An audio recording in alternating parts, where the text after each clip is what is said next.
If you need background noise, music, TV, white noise, or ambient sound to focus and work, while others need complete silence, you're not distracted or scattered. Neuroscience reveals you have a different baseline arousal level that requires external stimulation to reach optimal cognitive performance. And understanding this difference will transform how you create your ideal work environment. Let's talk about something that makes you seem weird to people who need silence. You can't focus in complete quiet. When it's silent, your mind wanders, you get restless, you can't concentrate.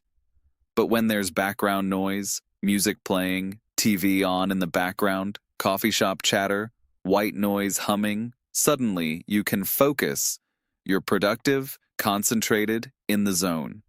People who need silence to work think you're crazy. They can't understand how you can possibly concentrate with noise. They think you're distracted, undisciplined, or making excuses.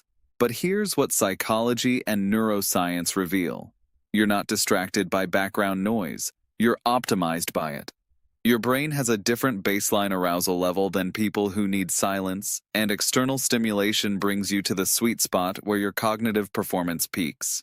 Research from cognitive neuroscience shows that people vary dramatically in their optimal arousal levels for peak performance. This is called the Yerkes-Dodson Law. There's an inverted U-shaped relationship between arousal and performance. Too little arousal, and you're understimulated, unfocused, and unproductive. Too much arousal, and you're overstimulated, anxious, and scattered. Peak performance happens at moderate arousal. Here's the crucial part. People have different baseline arousal levels. Some people start at moderate arousal naturally. They need silence because any additional stimulation pushes them into overstimulation. But you start at low baseline arousal. You need external stimulation to bring you up to that optimal moderate level. Background noise isn't distracting you, it's activating you to your performance peak. Let's talk about the specific neurological mechanisms. Studies show that background noise activates the brain's reticular activating system, a network that regulates alertness and attention. For people with low baseline arousal, silence leaves the reticular activating system understimulated. Your brain isn't alert enough to focus effectively. Background noise provides just enough stimulation to activate this system without overwhelming it. It's like a thermostat. Silence is too cold, loud chaos is too hot, background noise is just right for your brain's temperature. Here's the dopamine component that explains so much. Research shows that people with ADHD and those who need background noise often have lower baseline dopamine levels. Dopamine is the neurotransmitter associated with attention, motivation, and reward. Background noise, especially music or interesting ambient sound, provides gentle dopamine stimulation that brings your attention system up to functional levels. This is why many people with ADHD can focus better with music or TV on. It's not that they're not paying attention to the task, it's that the background noise is providing the neurochemical support their attention system needs to function. Research on extroversion reveals another key factor. Extroverts have lower baseline arousal than introverts. Their nervous systems are naturally more understimulated. Studies show that extroverts perform better on cognitive tasks with moderate background noise, while introverts perform worse. If you need background noise to focus, you might have extroverted nervous system characteristics even if you're not socially extroverted. Your brain needs more stimulation than average to reach optimal functioning, and background noise provides that. Let's address the specific types of background noise that help you focus. Research identifies several categories. First, music without lyrics or with familiar lyrics. Your brain doesn't have to process new language, so it provides stimulation without cognitive load. Second, ambient sounds like coffee shop noise, rain, or ocean waves. These create acoustic masking that blocks more distracting sounds while providing gentle stimulation. Third, white or brown noise. Consistent sound frequencies that activate your auditory system just enough. Fourth, television or podcasts on low volume. Familiar content provides comfort and stimulation without demanding attention. You're not randomly choosing these. You're intuitively selecting the stimulation level your brain needs. Here's the paradoxical finding from research. For people who need background noise, complete silence is actually more distracting than moderate noise. Why? Because in silence, every tiny sound becomes a distraction.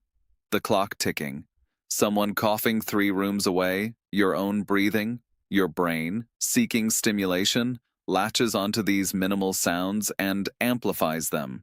Background noise masks these micro-distractions, creating a more stable auditory environment that allows focus. You're not adding distraction, you're reducing it by creating consistent stimulation that your brain can ignore while working. Studies on working memory show that background noise affects different people differently based on their cognitive style. People with high working memory capacity can filter out background noise easily. They can work in any environment. People with low working memory capacity are impaired by any noise. They need silence. But there's a middle group, people with moderate working memory who perform best with moderate background noise.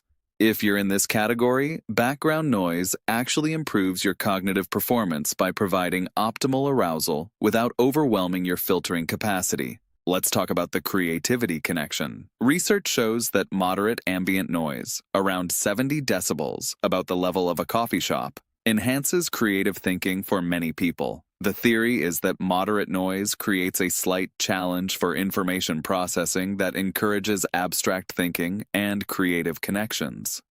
Complete silence or loud noise both impair creativity, but moderate background noise hits the sweet spot.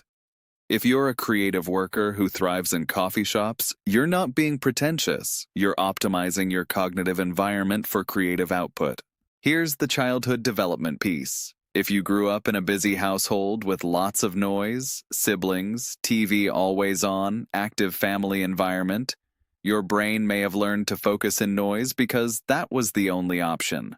Research on neuroplasticity shows that the brain adapts to its environment during development. Your need for background noise might be partly learned adaptation, but whether it's innate temperament or learned pattern, it's now how your brain works, and fighting it by forcing silence is counterproductive. Research on open office environments reveals an important distinction. Open offices are distracting for most people because the noise is unpredictable and language-based. Your brain has to process voices and conversations, which competes with your work. But background noise you control, music you choose, ambient sounds you select, is predictable and non-linguistic.